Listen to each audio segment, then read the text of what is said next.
চাকরির প্রলোভন, তারপর ধর্ষণ। তৃণমূল নেতা আব্দুল মান্নান গ্রেফতার, পলাতক থাকার পর আজ আত্মসমর্পণ। দিনহাটার আটিয়াবাড়ি ২ নং অঞ্চলের তৃণমূল সভাপতি আব্দুল মান্নানের বিরুদ্ধে এক মহিলাকে চাকরির প্রলোভন দেখিয়ে ধর্ষণের অভিযোগ উঠেছে। এই ঘটনায় অভিযুক্ত মান্নানকে গ্রেফতার করা হয়েছে। অভিযোগ সূত্রে জানা যায়, মান্নান নির্যাতিতা মহিলাকে প্রাথমিক বিদ্যালয়ে চাকরি দেওয়ার নাম করে তার বাবার কাছ থেকে ৫ লক্ষ টাকা নেন, কিন্তু দীর্ঘ সময় পেরিয়ে গেলেও চাকরি না হওয়ায় পরিবার টাকা ফেরত চান। এরপর মান্নান টালবাহানা শুরু করেন। গত ১৪ই মার্চ ইন্টারভিউয়ের নাম করে মান্নান নির্যাতিতাকে তার বাবার বাড়ি থেকে নিজের গাড়িতে ঝুড়িপাড়ার একটি ফাঁকা বাড়িতে নিয়ে যান। সেখানে তিনি মহিলাকে ধর্ষণ করেন এবং অশ্লীল ছবি ও ভিডিও তোলেন। এরপর টাকা চাইলে ছবি ও ভিডিও স্বামীর মোবাইলে পাঠানোর এবং সামাজিক মাধ্যমে ছড়িয়ে দেওয়ার হুমকি দেন। নির্যাতিতা আরও অভিযোগ করেন, মান্নান তাকে জোর করে মদ্যপান করাতে চান। রাজি না হওয়ায় মদের বোতল দিয়ে তার মাথায় আঘাত করা হয়। মহিলার চিৎকারে স্থানীয়রা ছুটে এলে মান্নান পালিয়ে যান। গতকাল রাতে নির্যাতিতা তার বাবাকে নিয়ে দিনহাটা মহিলা থানায় মান্নানের বিরুদ্ধে ধর্ষণ ও প্রতারণার মামলা দায়ের করেন। অভিযোগের ভিত্তিতে পুলিশ রাতেই মান্নানকে গ্রেফতার করে। তবে গ্রেফতারের পর মান্নান থানা থেকে পালিয়ে যান। পরে আজ দুপুরে তিনি দিনহাটা থানায় আত্মসমর্পণ করেন। এই ঘটনায় এলাকায় চাঞ্চল্য ছড়িয়েছে। পুলিশ জানিয়েছে, লিখিত অভিযোগের ভিত্তিতে তদন্ত শুরু হয়েছে। নির্যাতিতা মহিলা জানান, মান্নান আমাকে চাকরির লোভ দেখিয়ে সর্বনাশ করেছে। আমি এর দৃষ্টান্তমূলক শাস্তি চাই। তার বাবা বলেন, আমি সরল বিশ্বাসে টাকা দিয়েছিলাম। মান্নান আমাদের বিশ্বাস ভেঙেছে। আমরা ন্যায় বিচার চাই। আর কি বললেন তারা, শোনাবো আপনাদের। আটিয়াবাড়ি অঞ্চলের ১ নম্বর আব্দুল মান্নান অঞ্চলের প্রভাবশালী লোক। ও টাকা পয়সা অনেক। ও আমার কাছ থেকে আমার মেয়েকে চাকরি দেওয়ার জন্য ৫ লাখ টাকা নেওয়ার পরে দিনের পর দিন অনেক দিন হয়ে যায়, টাকা দেয় না। তখন বলে যে আজ তোমার মেয়েকে কাগজপাতি নিয়ে যাই, ইন্টারভিউ দিতে হবে। তাই আমরা ওকে ওর কাছে পাঠাইছি। ও আমার মেয়ের বড় অব্বা হয়, জেঠু হয়। ভরসা আছে আমার যে ও তো অন্য কেউ না, আমার পাশাপাশি বাড়ি, ওর জেঠু হয়। তার জন্য ওকে আমি পাঠাই।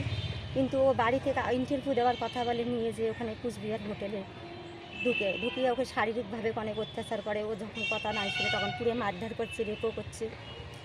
আমরা পুলিশের কাছে এফআইআর করা করছি। তাই ও আমার বাড়িতে বন্দুক ধরে যায়। ওর জ্বালাতে বাড়িতে থাকতে পারি না।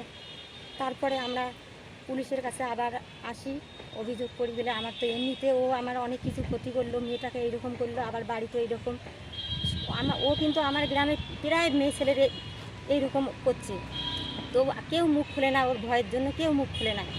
আমরা বাড়িতে ঠিকমতো থাকতে পারি না। মেয়েটার আমার বিয়ে হয়ে গেছে, ওখানেরও মানে পরিস্থিতি দেখে আমরা আগে মুখ বদ্ধ ছিলাম। তারপরে ওর জন্য আমার বাড়িতেও যায়, বাড়িতে বাবা মার সামনে অত্যাচার করে। তারপরে আমরা থানায় কমপ্লেন করলাম। কমপ্লেন করার পরে ওকে পুলিশে কালকে উঠাইছে। ওঠার পরে থানা থেকে পুলিশ কী করে ও এত বড় ক্রিমিনাল পালিয়ে গেল থানা থেকে। তার দাদা আমাদের অনুরোধ, ও যেন এমন কঠিন শাস্তি পায়। সবারই ঘরে বাচ্চা কাচ্চা সবারই আছে, স্কুল কলেজ পড়ে। তাই আমার একটা অনুরোধ, আমার মেয়েটা যেন সঠিক বিচার পায়। কতদিন আগে এই ঘটনাটা ঘটেছিল? এই তো 14 বৃহস্পতিবার আপনাদের বাড়ি কোথায়? সময় আমার বাড়ি যে ঝুড়িপাড়া।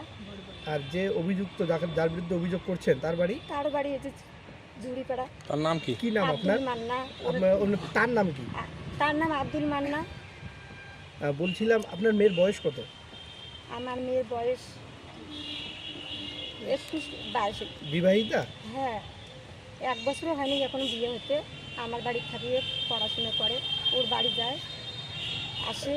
চাকরির নাম করে কতদিন আগে টাকা নিয়েছিল? চাকরির নাম করে অনেক দিন হলো, মনে করো 6 মাস 7 মাস হলো।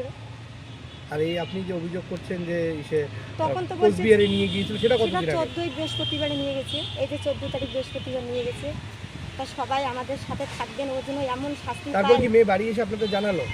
মানে রক্তাক্ত হয়েছে, অনেক হয়েছে, বাড়ি আসতে পারেনি। পরে ফোন করছে অনেক লোকে, তারপরে নিয়ে আমরা হাসপাতালে ভর্তি করি। তারপর তাকে আপনারা বললেন, সে অভিযুক্তকে বললেন? হ্যাঁ, বলছে যে তোমার মেয়ে অসুস্থ, এখানে পড়ে আছে। তারপরে আমি নিয়ে যাই হাসপাতালে ভর্তি করি। আসলেন, আসার পর এখন থানাতে আমি রিসিভ করে চাইলাম। কালকে রিসিভ করে চাইছিলাম, আমাকে বললো যে না আজকে হবে না, কালকে দেওয়া হবে, কাজ করতেছি। তো যাই হোক, এবারে রিসিভ করে চাইলাম। তো আমাকে মহিলা থানার ওসি বললো যে আপনার কাছে তো ভাড়ের লাভ নাই, আসামি কালকে রাত্রিবেলা পালিয়ে গেছে। তো তখন আমি বলি এটা কী করে সম্ভব? তো তখন উনি বললো যে আমার এখানে রাখা একটু রিস্ক হয়, যার কারণে আমি আইসি রুমের হ্যান্ড ওভার করে দিয়েছিলাম, ওই রুমে ছিল, তো ওখান থেকে পালিয়ে গেছে। নাম কি বললেন আসামির? আব্দুল মান্নান। কি করে? ওরফে মান্নে। উনি কি করে? ও প্রভাবশালী নেতা। কোন দলের? টিএমসি দলের। কোন টিএমসি করে কোন অঞ্চলের? আটিয়াবাড়ি 2 অঞ্চলে। কাকে ধর্ষণ করেছে? আমার মেয়েকে। কবেকার ঘটনা? 14 তারিখ বৃহস্পতিবার। কমপ্লেন করেছেন? হ্যাঁ, কালকে কমপ্লেন করেছি। এখনো রিসিভ পাননি? রিসিপ্টে এইমাত্র পারলাম কিছুক্ষণ আগে। কি নাম আপনার? হামিদুল মিয়া। আপনি কে? আপনার কে মেয়ে? হ্যাঁ, আমার মেয়ে।